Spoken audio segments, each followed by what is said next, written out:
네. 자, 12월 20일 목요일장이 마감이 된 상황입니다.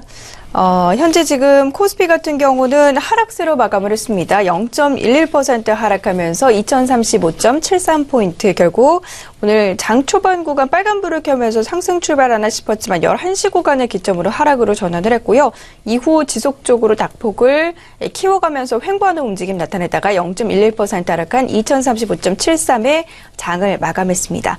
코스닥은요, 오늘 코스닥 쪽도 역시나 상승 출발을 나타냈습니다. 620선 부근에서 출발했던 지수 같은 경우는 역시나 11시 30분을 기점으로 하락으로 전환을 한 모습이고요. 결국 0.44% 하락한 615.93포인트로 장을 마감하는 모습이었습니다. 수급적인 현황도 체크를 해보도록 하죠. 오늘 시장에서 외국인이 매도 우위로 돌아섰습니다. 개인도 역시나 매도 우위인데요.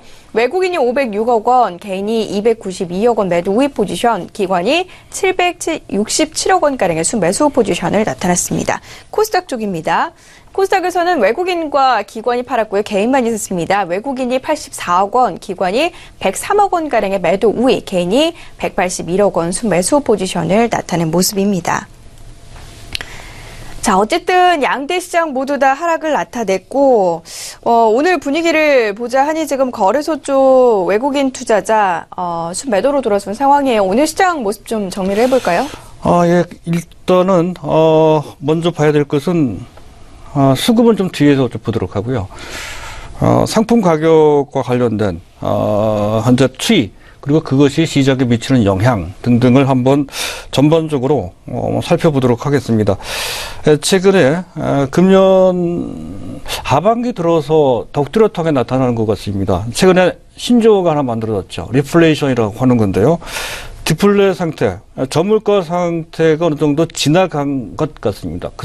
그 상태에서 물가 가파르게 올라가는 것은 아니지만 어느 정도 수준으로 물가가 반등하는 모양새가 글로벌 전체적으로 나타나고 있는 것과 상당히 밀접한 관련이 있는 그런 상품 시장의 가격 변동이 집중되고 있다는 것이죠. 우리나라, 국내도 마찬가지고요. 글로벌도 마찬가지입니다. 일단 국내만 따진다면 최근에 라면값이 올라갔죠. 농심에서 신라면 가격을 5.5% 올렸습니다. 뿐만이 아니죠. 오뚜기도 올릴 거고요. 빵값도, 과자값도, 빙과류에다가 또 스낵류까지, 또 소주나 맥주까지 다 올리는 그런 분위기가 최근 들어 집중적으로 나타나고 있다는 것도 관련돼 있고요. 또 산업재는 그 전부터 현재 그런 용트림을 하고 있다는 것이죠. 가장 대표적인 것은 유가고요. 또 가스 가격도 올랐고, 철강 가격은 금년 초부터 올랐습니다. 그리고 비철금속 가격도 최근에 올라가기 시작했고요. 그리고 가장 우리한테 큰 영향을 주고 있는 것이 D램 가격이죠. 5개월 연속 올라가고 있습니다. 그리고 디스플레이 패널 가격, 최근에 LG 디스플레이나 중국의 BOE가 급등하고 있는 것도 그것을 배경으로 해서 이제 올라가고 있다는 건데요. 요 상승 배경을 조금 우리가 익혀둘 필요가 있습니다. 일단 원재료가가 올라가기 때문에 그에 맞춰서 할 수 없이 올라가는 그런 상품이 있다는 거죠. 가장 대표적인 것이 산업재 중에서는 철강 가격이 그렇습니다. 철강석 가격이 올라가고 석탄 가격, 특히 철강석보다도 석탄 중에 가장 핵심적인 연료탄이 강점탄입니다. 금년 들어 2배나 올라갔다는 거죠. 해서 할 수 없이 포스코도 업계 사정에도 불구하고 가격을 인상하는 그런 결정을 내릴 수밖에 없는 상황에 됐다는 거. 그 외에 식음료 가격도 원재료 가격이 올라가는 배경 때문에 가격을 인상한다는 거죠. 라면값은 5년 만에 처음으로 올렸다고 그래요. 그래도 한 가지 수요가 증가돼서 올라가는 그런 섹터도 있습니다. 가장 대표적인 섹터는 D램이죠. 현재 PC용 D램 수요, 또 모바일용 D램 수요가 가파르게 증가되고 있다는 것이 배경이 되고 있고, 또 디스플레이 패널 같은 경우도 그래요. 삼성전자에서의 주문이 급증하고 있다는 거죠. 그 수혜를 받는 쪽, LG 디스플레이도 해당이 되고, BOE도 해당이 됩니다. 자, 그런 쪽, 수요 증가 측면. 또 한 가지 중요한 것은 공급 요인에 의해서 그 가격이 올라가는 그런 상품도 있다는 거죠. 가장 대표적인 것은 바로 원유입니다. 오페크 회의가 바로 그것이죠. 일종의 생산량을 담합을 해서 가격을 책정하는 자, 그런 시스템으로 되어 있고요. 그리고 또 한 가지가 있죠. 계속 강조드리지만 D램이 그렇습니다. 수요 측면도 있지만 공급 측면에서도 공급 조절이 됨에 따라서 가격이 구조적으로 정착되는 그런 상황에 전개되고 있다는 것까지 익혀두면서 최근에 삼성전자나 SK하이닉스가 추세적으로 올라가는 배경을 설명한다는 것까지 이해를 좀 하실 필요가 좀 있겠고요. 자, 다음은 식료품 가격과 산업재 가격을 약간 구분해서 그것이 주가에 어떤 영향을 미치는 것인지에 대한 구분을 좀 해 둘 필요가 있다는 것이죠. 식료품 같은 경우는 사업 주체가 인위적으로 또는 자율적으로 가격을 인상합니다.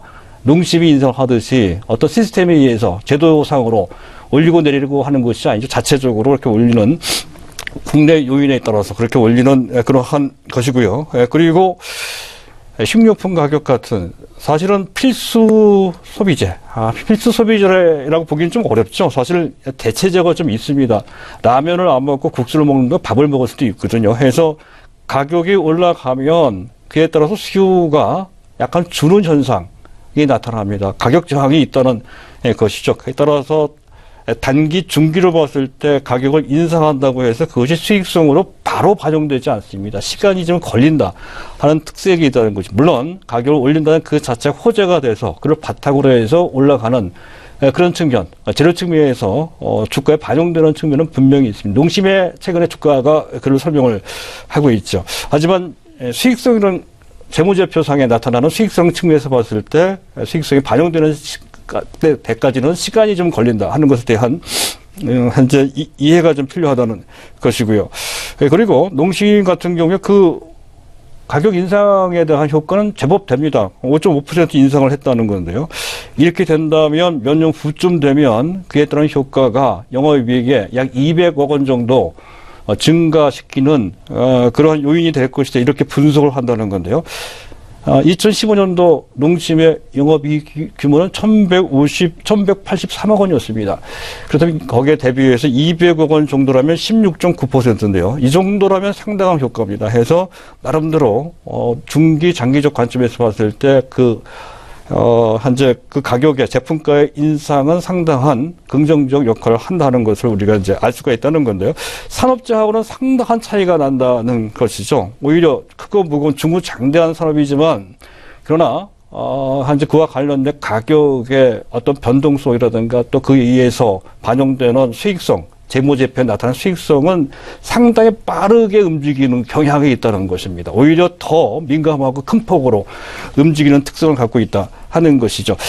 가령 현재 국내 수급보다는 글로벌 수급에 큰 영향을 받는다는 특성이 좀 있고요. 또 공급이 부족하거나 공급이 오히려 남거나 했을 때 그에 따른 가격이 큰 차이로 편차가 생긴다는 것이죠. 이유는 간단합니다. 장치 산업이라서 그렇다는 것이죠. 수요 증가에 따라서 수요가 늘면 느는 대로 공급을 거기에 맞춰서 증가시키고 또 수요가 줄면 주는 대로 공급을 줄일 수 있는 산업이 아닙니다.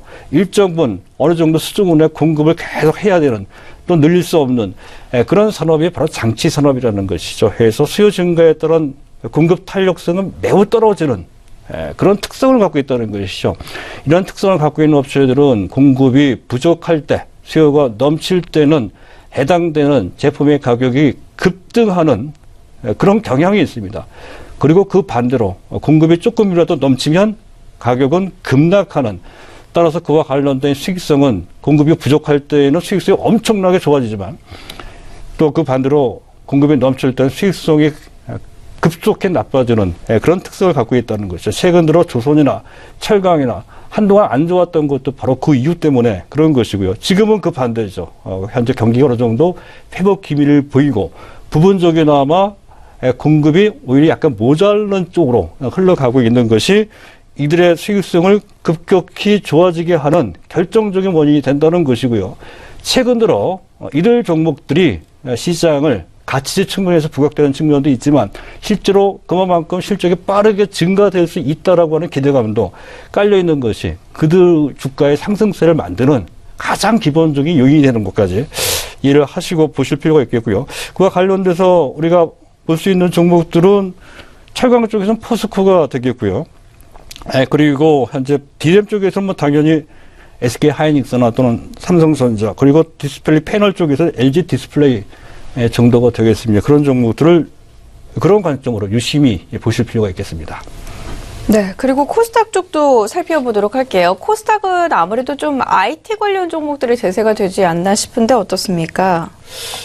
이 부분도 시간 맞게끔 간략하게 말씀을 드릴까 합니다. 일단 최근에 부각되는 IT, 인터플렉스 같은 또는 현대 심텍이나 이녹스나 또는 AP 시스템 같은 최근에 최고의 인기를 구가하는 이런 종목들이 바로 이제 IT죠. IT 본용이라 할 수 있는 핵심 종목들입니다. 근데 이들 종목이 원래는 10여 년 전부터도 성장주였었다는 것이죠. 최근에 우리가 시장에서 인식하고 있는 성장주라고 할 수 있는 그런 섹터는 바이오, 제약 내지 화장품주였다는 건데요.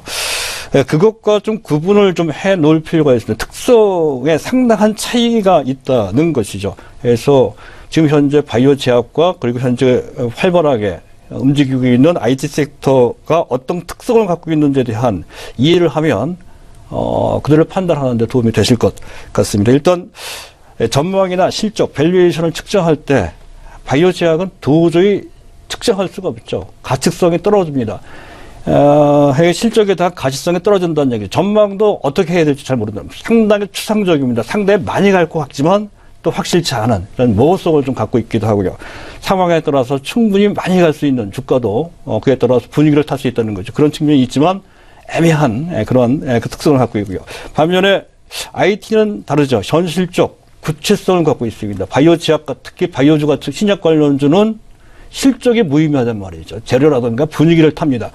그러나 IT는 실적이 핵심이라는 거죠. 실적에 나쁘면 아무리 재료가 좋아도 올라가지 못합니다. 그런 실적이 핵심이 된다는 그런 특성이 기본적인 특성의 차이가 있고요. 또 한 가지는 밸류의 차이가 있습니다. 바이오 제약은 한없이 많이 올라갔다는 것이죠. 매우 특수한 상황 속에서 특수하게 많이 올라간 것이 2015년 금년 상반기 때까지였었습니다. 그에 따라서 밸류가 상당히 높다는 것인데요. IT 같은 경우에는 밸류가 상대적으로 상당히 낮죠.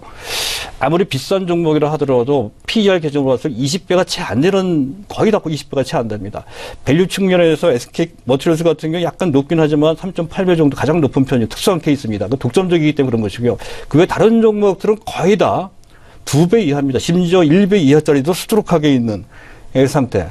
밸류가 상대적으로 최근에 성장주 바이오 제약보다 훨씬 더 낮다는 것이, 예를 들어 인터플렉스가 상당히 많이 주가가 올라가 있는 그런 상태입니다만은 그럼에도 불구하고 현 주가 대비 현재의 PBR 주가 자산 비율은 불과 1.7배 밖에 되지 않는다는 것이죠.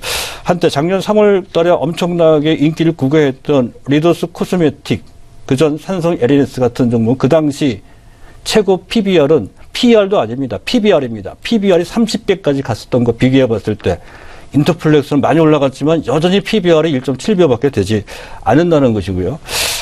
그리고 셀트리온 같은 경우에 6.3배입니다. 여전히 높지요. 물론 셀트리온 그만한 가치가 있습니다만은, 하지만 현재 밸류는 꽤나 높은 그런 상태라는 것에서 비교가 된다는 것이죠. 그런 점과 구분해서 보실 필요가 있다는 건데, 중요한 것은 금리가 올라갈 때에는 밸류가 높은 종목들은 다소 불리하게 작용이 된다는 것입니다. 금리가 인상된다는 것은 시중에 풀려있는 유동성이 흡수된다는 개념을 기본적으로 깔려 있다는 것이죠. 그래서 유동성이 수축될 때에는 위험 자산을 좀 회피하는 경향이 있다는 것이죠. 현재 이런 제약 바이오주는 대표적인 위험 자산이고요. 성장주이기 때문에 물론 올라갈 때 많이 올라가고 성공했을 때 큰 대박이라고 하는 성과를 낼 수도 있지만 그 확률이 사실상 그렇게 크지 않을 수 있습니다. 그런 측면에서 봤을 때 현재 하이엔드 하이리스크, 리스크가 큰 그런 종목이라는 것을 알 수가 있고, 그래서 금리가 올라갈 때는 이들 종목에 대해서 전반적으로 펀드의 러브콜을 받기는 좀 어려운 측면이 있다 하는 것이죠. 반면에 IT 같은 경우는 밸류가 낮고요. 그리고 금리를 올릴 때는 그만큼 경기가 나쁘지 않을 때 올리는 것이니까 실물 경기와 직결돼서 그들의 실적이 올라가는 측면이 있다는 것이. 그래서 금리가 올라갈 때는 오히려 성장주보다는 가치주, 그리고 똑같은 성장주로 하더라도 실물 경기와 관계되어 있는 IT주가 특히 우리나라 삼성전자에 있기 때문에 더욱더 유력하다, 이렇게 이제 볼 수 있는 측면이 있고요. 또 한 가지 재미있는 것은 현재 주변 상황, 연관 종목이나 연관 사업과의 상관관계라는 것인데요. 사실 제약바이오는 기술적 측면이거나 어떤 비즈니스 측면에서 봤을 때 주변 업종도 마찬가지고요. 같은 업종 내 다른 종목과도 마찬가지입니다. 특별히 유기적 관계가 있는 상태는 아니다라는 것이죠. 줄기세포 따로, 또 현재 세포 치료제 따로, 합성의학 따로, 바이오 시밀러 따로, 다 따로거든요. 연관관계가 특별히 없다 하는 것이죠. 해서 서로 현재 비즈니스 차원에서 서로 연관관계가 떨어지지만 전체적으로 봤을 때 그들 종목의 주가는 앞으로도 그럴 소지가 상당히 높습니다.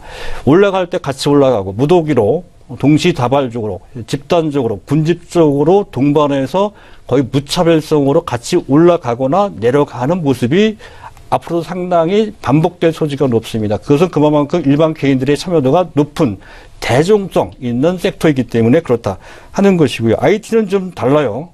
일단 기술적으로 또 현재 영업적으로 서로 업종 간, 종목 간 서로 유기적인 관계에 있다는 것이죠. 밸류체인이 서로 얽혀져 있다는 뜻도 됩니다. 삼성전자가 강할 때 그와 관련된 현재 부품 소재를 납품하는 장비를 또 제공하는 업체들이 현재 영향을 받는다는 그런 개념이 되겠습니다. 자, 그리고 주가를 봤을 때 소단위, 상당히 소단위가 많습니다. OLED 관련주, 낸드 장비 관련주, 장비도 증착 장비가, 식각 장비가 있고, 여러 장비가 있죠. 테스트 장비가 있고요. 장비별로 따로따로 움직이는, 그런데 같은 소단위 내에서 같이 움직입니다만 전체적으로 봤을 때는 서로 그 소단위, 작은 테마별로 순환되거나 경우에 따라 지금은 약간 확산되는 그런 분위기가 나오고 있다는 거예요. 그런 것을 구분해서 보신다면 네. 도움이 되실 것으로 봅니다.